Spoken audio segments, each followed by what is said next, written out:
everyone, today I'm going to be showing you guys how to do the seamless join stitch. So essentially a seamless join will take two legs without any stitches in between, so no chain stitches, and connect them in a way that there is no gaps that you have to sew later. So for this example, I'll be using my Bitty Buddy puppy. This will actually work for any of my Bitty Buddy series, but this is number one, so we're going to work off of him. As you can see, the pattern has a seamless join stitch. So if you look between the legs, there's no hole, and I did not sew anything up after. It is super quick. Once you know what you're doing, it doesn't take any longer than a normal join stitch. I actually use this for any pattern I'm doing. I hope you enjoy this video and learn something new today. So for our example today, we're going to be using my Bitty Buddy pattern series. This is going to be the adventure edition where you will be asked to create a seamless join stitch. Each of these legs is 12 stitches. That's what the pattern asks for.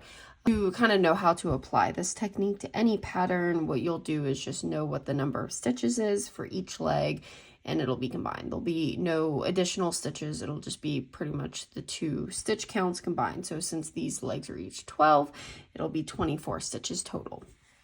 Additionally, knowing the difference between your two legs is going to be important. Your first leg is the one that you fastened off. That should have a fastened off tail. The stitch that you will care about for this one is going to be the one right after the fasten off, so make sure you know where that is. The second leg is the one that still has your working yarn. Let's get started. Most join stitches would have you work directly back into this first leg, right? So it would look something like this. However, if you did it this way, it would leave a gap in between the two joins, and we don't want to have to deal with that. We want this to be quick and easy, so I'm going to show you a technique called the seamless join stitch. You have leg number 2. You are going to insert your hook through the next available stitch, which is right here. As you can see, you now have a loop and a stitch on your hook.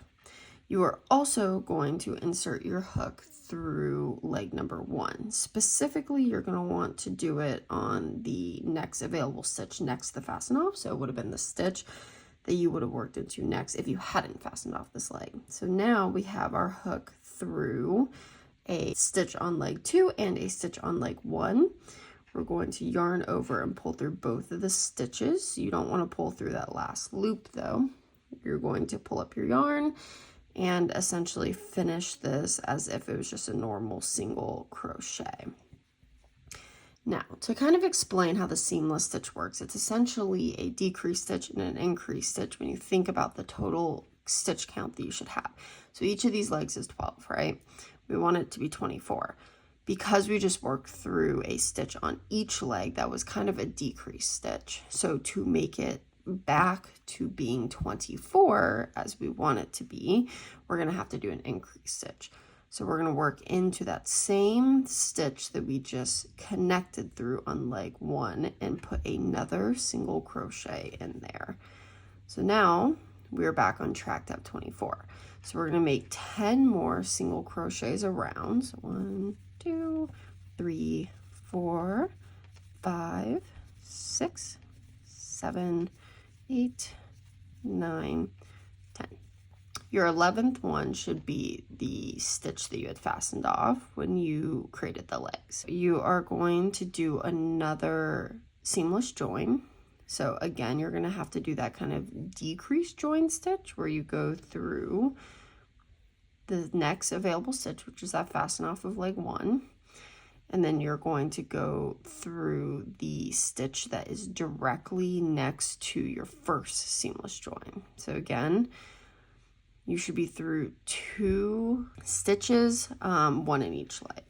You're going to yarn over, pull through both stitches, and then complete that. Again, that is more of a decreased stitch because you used up 2 stitches on your total of 24.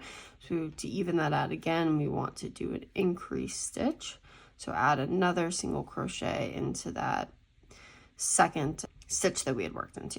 And now to finish this round up, I'm going to make 11 more. 1, 2, 3, 4, 5, 6, 7, 8, 9, 10, 11.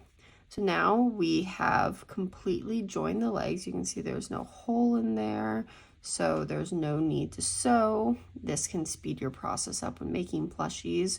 And the main reason that we do it right next to the fasten off is so that these color changes are kind of hidden between the legs. But when you're creating a seamless join, you can actually do it anywhere. So if this was all the same color, you don't have to go right next to that fasten off. It just helps when hiding those color changes. So your next stitch is going to be right here. If you want to make one more single crochet, that is actually going to be your first stitch of the next round. So if this was round 1 of the body, this will be the start of round 2.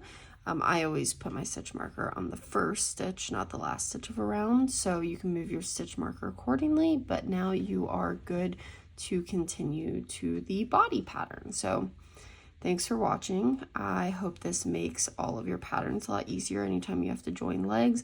This does not work if you have to use a chain stitch. There's a whole different technique if you have to chain in between the legs, but if there is no chaining between the legs, I highly recommend you use seamless join stitch to make it easier and quicker on you. Thanks for watching.